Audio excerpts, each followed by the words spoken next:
For 13 days, the chain only added names. But today, well, today the math changes. Today, it starts subtracting them. Welcome to this explainer.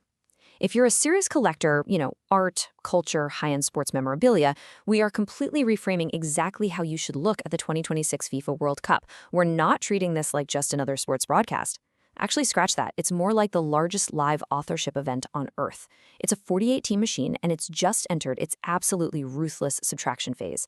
So the question isn't really who wins on the grass anymore. The real question is, which giant doesn't survive? And, more importantly for us, what permanent artifact is left behind when they inevitably fall? Okay, let's dive into this. To really grasp this call, we first need to look at the ledger's current state of absolute perfection.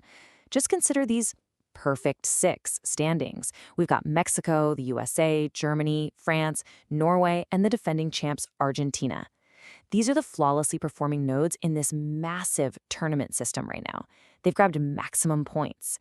And you know what's so fascinating here?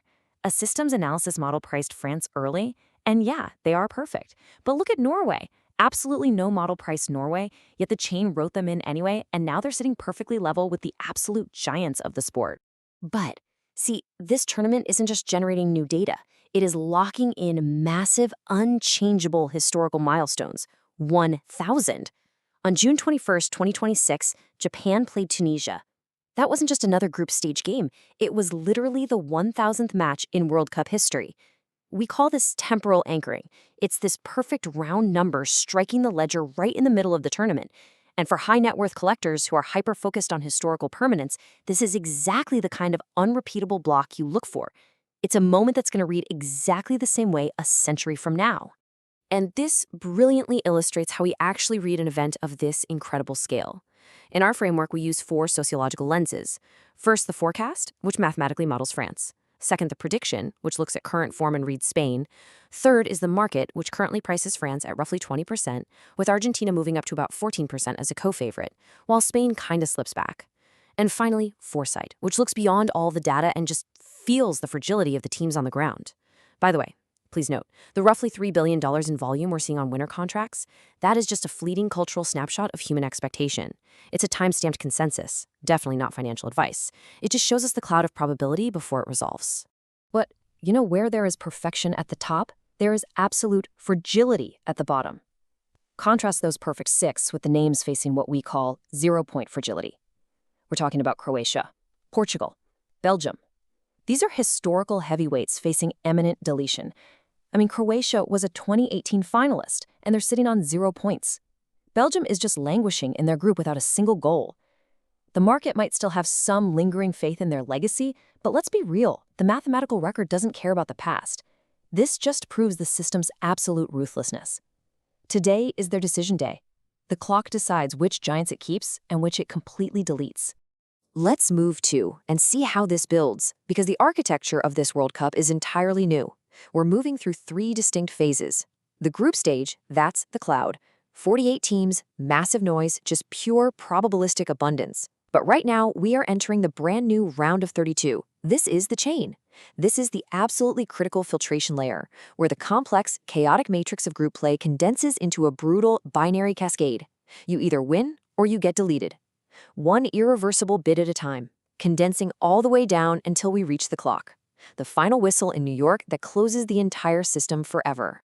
Which brings us to a crucial realization. The tournament is temporary. The record is collectible. If you're a serious art or memorabilia collector, your goal really isn't to act like a sports book and predict who wins. Those 4 lenses we talked about earlier, they all dissolve in the end. The models, the market prices, the expert predictions, they do not last. The true enduring value lies in acquiring the artifact of what actually survives the mathematical coal. You want to hold the permanent, unchangeable record of the event. And this brings us to the visual engine that's actually capturing this record. Meet SurR, specifically the Orichalcum variant. SurR is the protagonist and the on-chain author of the SurR.Ai collection. He's the witness who walks the chain and keeps the ledger. Just notice that stunning constructivist aesthetic, the sharp geometric planes, the structural integrity of it all. SurR operates under this fascinating philosophy of directing intelligence. As the lore goes, I do not prompt algorithms, I choreograph them. SurR is the entity taking all the chaotic noise of this massive global tournament and forging it into a meticulously designed, systems-based intelligence. So the crucial point is this ultimate collectible we call the Phygital loop. It's a really clear duality. Over in the digital realm, we have the on-chain authorship, a premium, one-of-one constructivist digital masterpiece that verifies scarcity and provenance right on the blockchain. But when we cross into the physical realm, that exact token unlocks a stunning, heavy, 38-point velvet finish trading card, digital proof, physical object. This is exactly how fleeting global noise is minted into a permanent, ownable piece of art. The digital and physical forms, they don't compete with each other, they complete each other. Which leaves us with a final thought to reflect on as the tournament races towards its conclusion. We've seen how the massive cloud of noise condenses into the chain, and finally down to the clock. Long after the final whistle blows in New York and all the crowds go home, what will you actually possess? Will your collection hold merely fading memories of a few matches? Or will you hold the mathematically verified Phygital record of exactly what survived? Click, scan, type, and connect to see the full architecture of this project. Thanks for joining me for this explainer, and remember, keep watching the chain.